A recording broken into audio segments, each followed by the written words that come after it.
So we're on the Canon stand on the other side from where I saw Mr. Newton, and we are with Barry here. Barry, XF405. Yes. Now, okay, I'm going to start with the reaction that everybody had, and that was, hold on, that doesn't look like a 305 or a successor to the 305, does it? No, it doesn't. You're right. This is the first XF model that you'll see in this format and this size.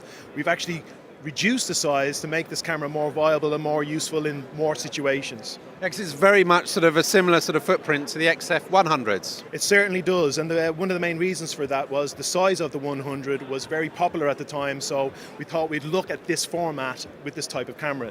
And we got a removable handle on it, so it can be even more discreet. Most definitely. This is the great thing now. With the XF models, as most people will know if they use it, you have a fixed handle unit. With this handle unit, we can now detach it so we have a more discreet camera use. There's a lot of areas that some people may want to go in and shoot where they can't, but having something like this, it will make it look more like a consumer product.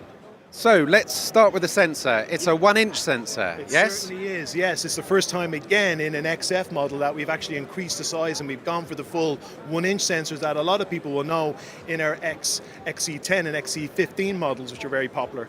This is great for low light performance, and also, excitingly, allows us to bring in the dual pixel autofocus technology as well. And running all of this is this Digix 6 are we on now? That's right. So it's right up to date with the latest processors? Most definitely. We're now on the DV Digix 6 processor that we find actually in the C200 camera as well. So exciting again to be able to get great processing power with the sensor that we have inside the camera. And on the front we've got a 15 times zoom, and it's a pretty bright lens, isn't it? It certainly is. So when we're looking at the wide, we've actually got a 2.8 wide aperture up to a 4.5 at the long end with a 15 times zoom. So a great bright lens, as well as a 9-blade iris. So that would give, for people who are looking for the beautiful bokeh for some shots, that finish. We've also got 5-axis image stabilization, both optical and also there's a digital bit on top of that. In a sense, you're right, yeah. So we have a 5-axis image stabilizing built in, which is optical, the way we always like to work with in Canon. But of course, depending on how you're shooting, and if you're just going that little extra further, if you have it set up in an aggressive way, it will drop into the sensor if needed to assist in IS. Okay, and we obviously haven't said it's 4K. It's 4K 50p. It is 4K 50p, of course. That's the big thing now. So more and more, we're seeing more products coming through, people wanting the opportunity to shoot in 4K, and this camera now brings that to them. And what codec does it shoot in? So this one's shooting at an MPEG-4 codec at this time, so up to 50p as you said, and you can actually go up to 120 frames per second in full HD as well. Okay, that's interesting.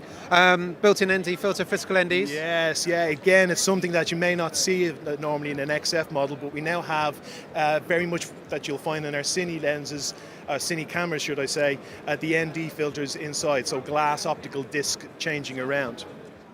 And while we're on the subject here, dual pixel AF, and this is no longer, we're not talking like with the earlier cameras where it was a very, very small area. We're talking about 80% coverage. Yes, this is the great thing again. So 80% coverage on the sensor to use the dual pixel autofocus. Face tracking, even the face, the focus guide is available in this. So if you're wanting the camera to do the autofocus functions, great. But if you want to take over the control of focusing, you have the guide to assist you for precise image capture. And as with most of the, well, all the modern cameras now from Canon, we've got touchscreen, we've got touch focus as well, so you can shift between 2 points. Most definitely. So again, people are expecting this in this type of camera for quick focusing. Also, not just on the focusing point, but going through the menu systems, quick access to the Canon interface that we have there, which is very popular. So having a touchscreen is a basic requirement for something like this camera. Okay, what does it record onto? So it records onto SD cards, which will please a lot of people. It keeps the format size down as well, so I can spin it around so people can see. So it takes 2 SDs directly on there, and we can actually do relay recording on it as well, which is great. Okay, and you can also do simultaneous, as I understand it, with different bit rates. Most definitely. So we can actually do, depending what you're recording, up to 4K, you can actually change the bit rates if you want something for post and something to send off straight away. So it's a bit of a powerhouse, really, yeah, all round. And I mean, if you're looking at the higher ends of the corporates, possibly You know, the interesting thing, obviously, the 305 was a broadcast sort of stalwart, wasn't it? Yes, you know, yep, I mean, yep, yep. Heavily used. everybody knew an XF405, kind of like, you know, the PD170, although they are just solid standard broadcast fare.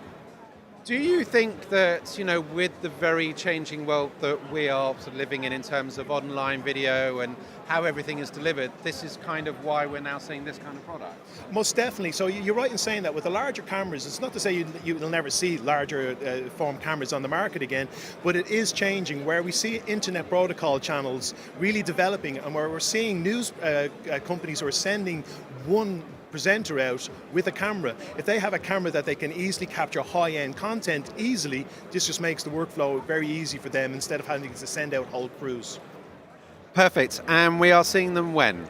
So you should be seeing these quite soon, actually. So hopefully within a month to 6 weeks, they should be coming through as far as I know. Brilliant. Listen, thank you very much indeed for your time. It's been great talking. Cheers.